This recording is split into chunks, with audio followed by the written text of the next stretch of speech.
You ever feel like the world is just moving way too fast? Everything's connected, but somehow it all feels more chaotic? Well, one of the most important thinkers for really getting a grip on that feeling is the sociologist Antony Giddens. Today, we're going to dive into his powerful and honestly pretty surprising ideas about what it really means to be alive right now. So let's kick things off with a big question you've probably heard tossed around. Are we living in a postmodern age?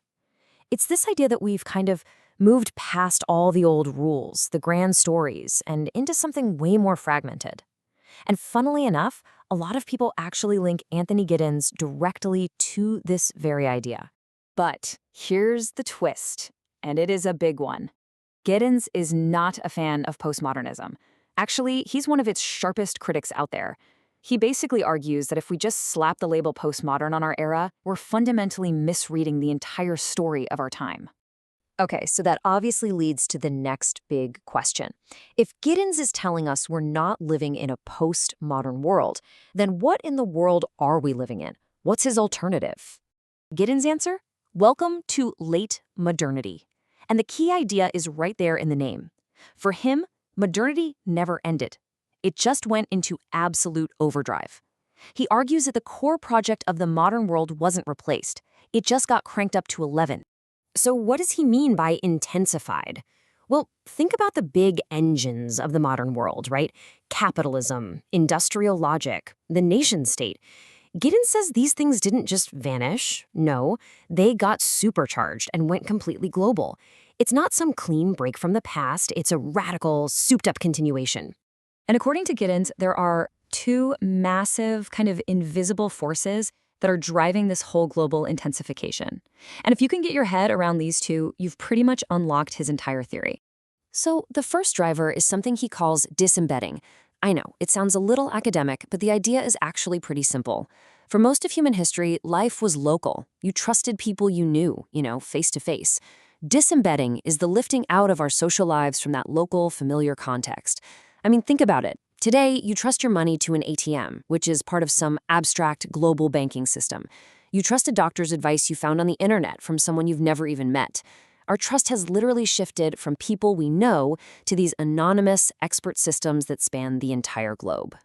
And the second driver? It's reflexivity. This is the idea that as a society, we're in this constant feedback loop with ourselves. We are constantly pumping out new information about the economy, about the climate, about our health, and we use that absolute fire hose of data to reflect on and then change our own behavior. And you can see this reflexive loop playing out everywhere.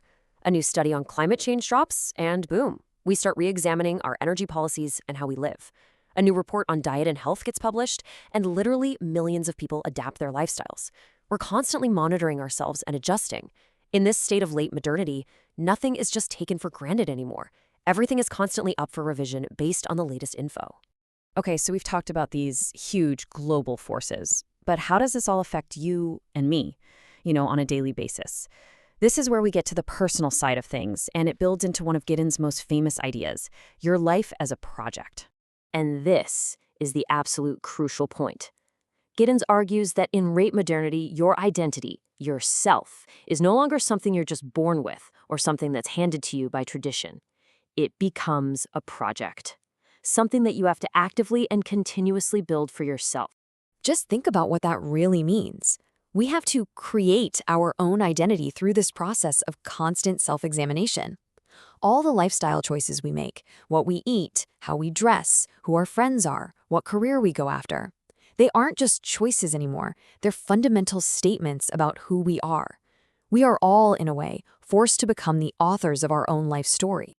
Now, as influential as this theory is, it's definitely not without its critics. Like any major idea in sociology, it's been heavily debated. So let's take a fair, balanced look at the arguments both for and against Giddens' vision of late modernity. So on the one hand, his theory gets a lot of praise because it offers this clear, coherent story that really connects to real-world stuff like globalization and what sociologists call the risk society. It also kind of defends the idea that we can still use reason to improve our world. But on the other hand, critics argue it's way too optimistic. Does everyone really have the freedom and the resources to just author their own life? A big criticism is that the theory tends to downplay these deep-seated inequalities, like class and race, that seriously limit people's choices. So, keeping those critiques in mind, why does Giddens still matter so much? Well, it's because he gives us this incredibly powerful framework for understanding our world, not as some broken story, but as an unfinished one. If you take away just one single thing from all this, let it be this comparison right here. Postmodern theory often talks about a radical break, that we're in some completely new, different world. Giddens' idea of late modernity argues the exact opposite. We are experiencing a radical continuation. We are dealing with the supercharged consequences of a story that started centuries ago. So, the most crucial point is this. Giddens forces us to see the continuity in our history. The problems and the possibilities we face today are not entirely new.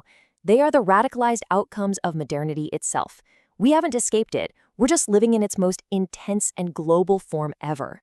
And that leaves us with a final, pretty challenging question to mull over. In this world of late modernity, is your identity, your own personal reflexive project, something you truly control? Or is it being shaped and constrained by those vast global forces that Giddens described? That's definitely something to reflect on.